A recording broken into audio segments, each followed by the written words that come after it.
What the fuck was that? It's Herbie Mann, dude. What's going on? The guy with the flute. Push, push. Listen, let me open. I don't even have the website open yet. All right, so what's going on, ladies and gentlemen? This is Rich of Review Tech USA, and I'm here with Sean John, a.k.a. Quickstroke. And today we're going to be talking about the top 10 gayest album covers of all time. Yeah, what's up? This is Sean, and I am eager to talk about this subject. All right, so we got number 10 over here. This is Hot Streets by Chicago, 1978. Oh, boy. Let's start from the left and go over to the right. I'll let you get the first dude over here on the left. I don't know. To me, like, this album cover looks like a 20-year high school reunion, and they're just old enough to be creepy, acting like 15-year-olds. It actually looks like, you know what it reminds me of? You know, like if cheerleaders win like a championship, like they get all excited and like someone takes a picture like in the middle of them being excited about getting the championship. Like, actually, I mean, the guy on the left looks like he got a toupee from or like a wig from like a Halloween costume, and he just put it on really fast because he was balding. But the guy with the Thomas the Tank Engine hat on, who's hugging the other guy, and it's just like, God, we're so happy right now. And like, what are they? Where are they running to? What are they doing? I don't know. It looks like a Brady Bunch photobomb. But it doesn't even, beyond the fact it's a really awkwardly homoerotic cover that makes no sense, because I don't think anyone from Chicago was gay, were they? No, I don't think so. I mean, it was kind of, Chicago was, let's put it this way, like the people listening to Chicago in 1978 wasn't exactly the same crowd listening to Led Zeppelin. The Chicago crowd was more like, you know, the chess club. But why is the guy with the hat on look like he's humping the other guy? Like, look at he's in the thrust position. It just doesn't make any. There's no reason for any of the action on this cover. Like, I don't know who. Like, when the photographer took this, like, hey, pretend you're running and humping each other. Like, right. He looks like you. Yeah, the guy with the blonde feathered mullet looks like he was waiting at the Chicago airport, and his buddy with the beard. It looks like he just got off the plane from San Francisco. Jumped in his arms. And then you have this guy over here all the way on the right who's like, he's barely smiling. He looks like he just got caught masturbating and he's pissed because he couldn't finish. Yeah, he obviously wasn't with the whole cover idea. You could just picture the photographer like, no, get sassy, get crazy. Oh my God! And here's the thing: I'll just let everyone know this now. I should have said this from the get-go. Like, me and Sean are not homophobic at all. I mean, no, if this was like J-Lo and like one of her male dancers was like thrusting her in an awkward way, we would make fun of it just as hard. But this is not only the most pointlessly homoerotic cover, it just doesn't make any sense whatsoever. It's just like they just all were doing random things after they did a coke binge, and they just like, all right, let's take a picture because the album has to be put out. Anyway, All right, moving on from that, I think we destroyed it enough. Love Sexy by Prince from 1988. I actually used this picture before. I'll let you take this one. I'm going to take a sip of coffee. I've already dominated this in another video.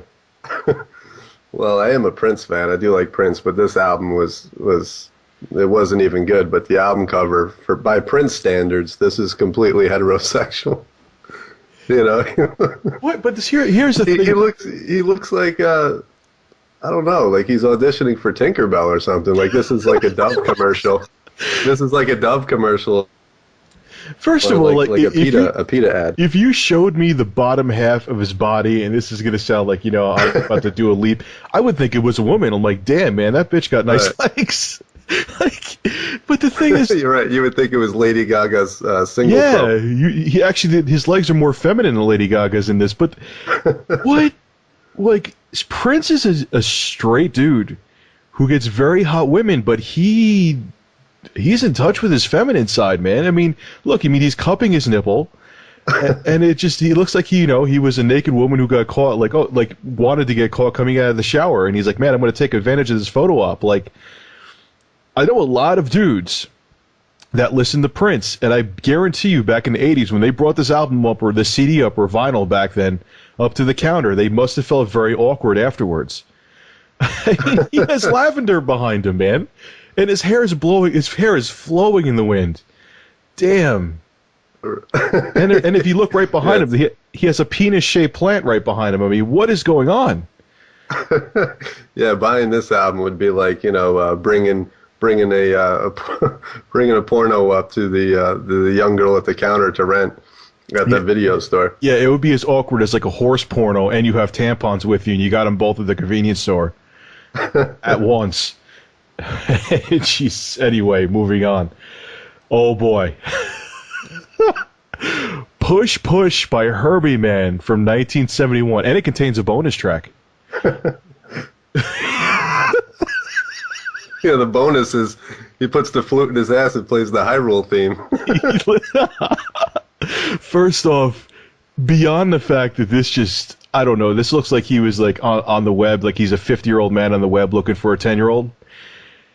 And he looks like he has thoughts to do with that flute, like worse things than like people have done to each other at Guantanamo Bay. He has shoulder hair. There's not a piece of hair missing on minus his head, on anywhere in his body. Like, okay, when did this album come out? It set it up above it for 1971, but like, what did the photographer think? He's like, all right, dude, you have hair all over your body. You look like a fucking mess. You listen this up a little bit first. I mean, it looks like something that someone would take. I don't care if it was from the 70s, man. They still had production value back then. Like, I mean, at least like have the guy like nibble off his shoulder hair. There's hair everywhere. He looks like, when I go to the gym and you go into the bathrooms, like he looks like the old guys just hanging around naked talking about the weather. I mean, I don't know, like, it's hair everywhere. I mean, that's like me just taking my shirt off and flexing in the mirror right now. The only difference is that my man tits would be bigger. Oh my God! So not only does it make you uncomfortable what he wants to do with that flute, it just makes you want to shave him and give him. He looks like he's sweaty, like he just was doing like construction work, and he's like, "Oh fuck it, I got an album to come out with. Let me take a picture." How manly can I make this flute look? Yeah, seriously. I mean, I guess the album sold. Oh boy. I don't even know if this would be considered a homoerotic cover. This is Live It Up by Crosby, Stills, and Nash from 1990. But what were they getting at? Okay, you have Live It Up, and you have men climbing sticks to hot dogs. And I don't even know where, like I was thinking about, what am I going to talk about with this one? I don't even know where to begin. I mean, do you have anything to say? Like, obviously, like, I guess Living Up was, like, living up what? Yeah, it looks like one of those medieval fences. Like, I don't know, but what are they insinuating? Like, climb up and eat a cock? Like, what is... Like, it doesn't even beyond homoerotic, because I don't even know if this is. Live it up. Okay, you're trying to say to live life, but live life by climbing up sticks with hot dogs on them and making sure they don't break off, like, while you're on the moon with the earth behind you? Like, I don't... Man, I guess with the limited technology, they were trying to be creative, and it just... I don't know. I mean, Crosby, Stills, and Nash is legendary, but maybe they just didn't want their fucking faces on the cover with their big mustaches and so you put men climbing up to eat hot dogs? Yeah, I don't know. I don't know. I don't even know. But this one is the one I would keep out of this list, or either put it at like 10. Return to Pooh Corner with Kenny Loggins.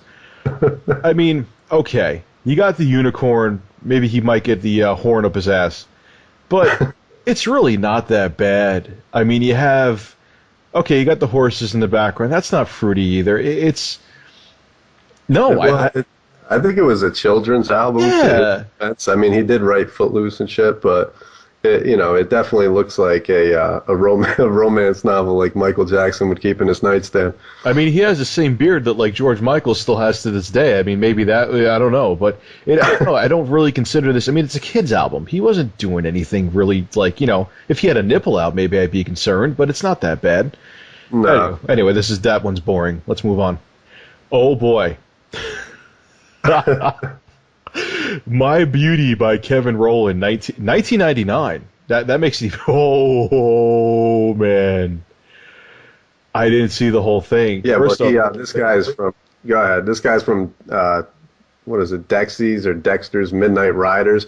The band that did Come On Eileen, where if you're at a bar and by the time 1-2 o'clock in the morning rolls around and everybody's white girl drunk and shit, and this song comes on and they're all singing it, spilling their drinks on everybody. This is the same guy. Again, though, okay, this guy gets no mercy from me. First off, it's 1999. The technology was obviously there to make a better album cover. I could think of a million. He looks like he was on a dating site, and he's trying to look he as sexy as possible. First of all, he has a man thong on. Okay, he has stockings, and he has the shirt low enough just to show his nipples with pink furniture in the background. Like, come on, like, who is he trying to cater to? He's fucking ugly, so it's not going to be women. Well, obviously, I don't think he's trying to cater to women. I don't know what he's trying to cater to. It ain't men either, dude. Dude, I'm friends with gay men. If they saw this, they would run screaming. I could guarantee. If I called a Pat DiMoria right now, he'd run screaming from that. I guarantee you. I don't know about that. Dude, he would. But anyway, all right, whatever. He's trying to look sexy as possible, and he's failing miserably. This one, this should have been number one, okay, in my opinion. First off, Let Me Touch Him by the Ministers Quartet from 1956. 4 ministers, okay, that instantly puts them on the shit list nowadays. Anyway, back then, okay, maybe times were different. It looked like they found the 4 math teachers that keep boys after school for extra credit. Just who even back then would think, okay, ministers, let me touch him. I understand they're obviously talking about God or whatever, but hopefully, I hope so too. But man, it's so awkward. I mean, the thing I'll say is that back then people didn't think in that manner as much. But could you imagine this album coming out now? I don't think people would think twice. Dude, there would be riots. They wouldn't even come out. These guys would have to go into hiding in like South America somewhere, and they would have to go into a witness protection program. Ministers with an album called "Let Me Touch Him." Anyway, wow. Actually, didn't me and you try to reenact this next cover coming up? This is an anthology by Man of War from 1997. These guys get no love from me either. This was like the first cheesy like power metal band from like the 80s who sang about like Vikings and stuff like that, but it's 1997. First off, what makes them fail instantly? Well, for that they have the emo flowing mullets that went away in 1989. But what's with the trim chest hair? If you're a Viking, you either have chest hair or you're shiny. You don't have the semi chest hair with the wax. It just doesn't happen. And right, yeah, it's like they're auditioning for like it looks like the Belmont family photo. Actually, it's what they would look like to this day. Yeah, give them a couple whips. Actually, if you gave them whips, it would turn into a totally different. This would probably be number one on the list if you gave. Right. Yeah. It's like remember those Nintendo Power covers where they would use like live action. It looks like from the late '80s. That's exactly what it looks like. Yeah, it looks like if they put Nintendo Power up there instead of Man of War, you would think a co-op Castlevania was coming out. I don't know, or you're going to think they're going to start nibbling each other's nipples. But the thing at the most, though, minus the guy that's wearing like the face of a skunk on his left hand, is what is with the meth addict all the way to the right? Like you have these other guys that are like they're flowing and like all masculine, and this guy looks like he has the same physique as Michael Jackson did, and he looks like he just hit like fucking 3 crack rocks before he go for the photo op. That's why he's trying to hide behind a curtain. Yeah, man, and he's holding on to his Johnson too, which is more frightening. This is just 1997, and they try to get away with that. All right, at play with the Playmates from 1958. Now, this to me, I mean, it's retarded, but this isn't that fruity. I mean, you have to, if you want to really overthink it. Okay, maybe they're hip thrusting on a scooter, but. You're talking from 1958, man. They're 3 dudes. They were trying to be funny. Back then, people didn't think that way as much as we do now. Right. I don't know. Like, whoever made this list sucks at the order of it, because this is number 2, really. Like, it's funny, but, I mean, you'd have to be really perverted to really think hard to make that fruity. You know what I'm saying? Yeah. I think the only gay thing about that picture is possibly the scooter. Yeah, that's pretty much it. They would be a little bit more masculine if they were on like a Harley or something like that. But anyway, at play with Playmates. Oh, I missed the title. Okay, it might deserve number 2. Wow. Hip thrusting a scooter and the title of the album. Never mind. Okay. But number 1 is actually number 1. Is everyone ready for this one? Making and Dreaming by Orleans from 1976. And we scroll down, and here's what we see. First off, once again with the trim chest hair. Why? Like, who thought this was, even back then? Okay, I understand times have changed. But why? They're all. Why would hey, imagine me and you had a band and we were just like, hey man, you know what? Let's all take our shirts off, hold each other for the album cover. Yeah. Well, with their full-on beards and long hair, it looks like Rambo just rescued the POWs, and when they got home, they decided to celebrate in a bathhouse. I just don't. I mean, could you imagine again now in 2011? It's kind of weird because like we went back a little bit with like Acceptance and we went forward a little bit. If this album cover came out now, do you imagine what the mainstream media would do to it? They're holding each other's nipples. They might be naked for all we know. Could you imagine if a mainstream band came out now with this epic nipple mayhem going on? I would be a first-day buyer. Yeah, I'm sure you would be. I mean, could you imagine like Lil Wayne and like Kanye West? Never mind, actually I could. See, remember back then it was records too, so the album cover was a lot bigger. Oh, it was huge. So they were, I mean, this was like, you could put a poster on your wall and have a dream come true. But first of all, the guy looks like Charles in Charge on the left too.